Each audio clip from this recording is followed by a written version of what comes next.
in the Bessie Williams Scholarship Committee, I was thrilled to receive the scholarship. But I wouldn't be standing here today if it wasn't for my professor, Mary Christopher, who told me about the scholarship. She also got me into working at the student newspaper, and that's where it all started. Professor, I wouldn't be able to seize these opportunities if it wasn't for my MBCC boss and friend, Franca Armstrong. Between taking 7 classes and working 2 jobs, Franca's amazing support and flexibility allowed me to continue my college degree, and I'm thankful for her. One of my favorite Bible verses is, "Eye has not seen, nor ear has heard, nor has entered into the heart of man the things that God has prepared for those who love him." I believe that with everything in me, and I'm also hoping that one of the things God has prepared for me at the end of the semester is about 3 days straight to catch up on sleep.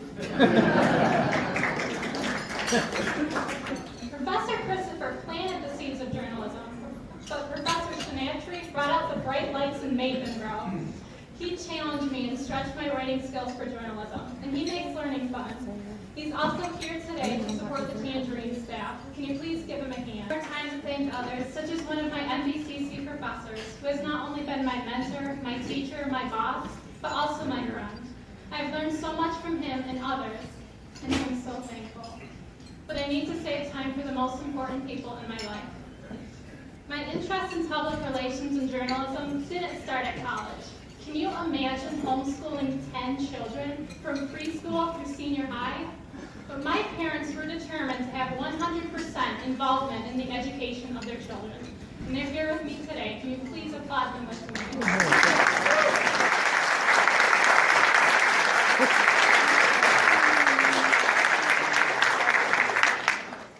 These are interesting times for those of us in the field of communications. The power of social media means that with the right combination of characters, I can set keyboards clicking all around the world.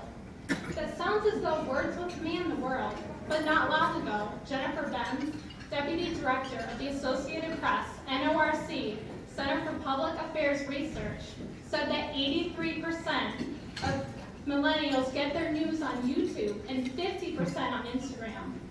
News without words. But as we have seen in controversy after controversy, images can be just as deceptive. The right angle, the right combination of editing and images, and a lie can be manufactured. What are we as communications professionals to do in a world where slanted images and spiteful words increasingly dominate? We go back to the reason we are here, the truth.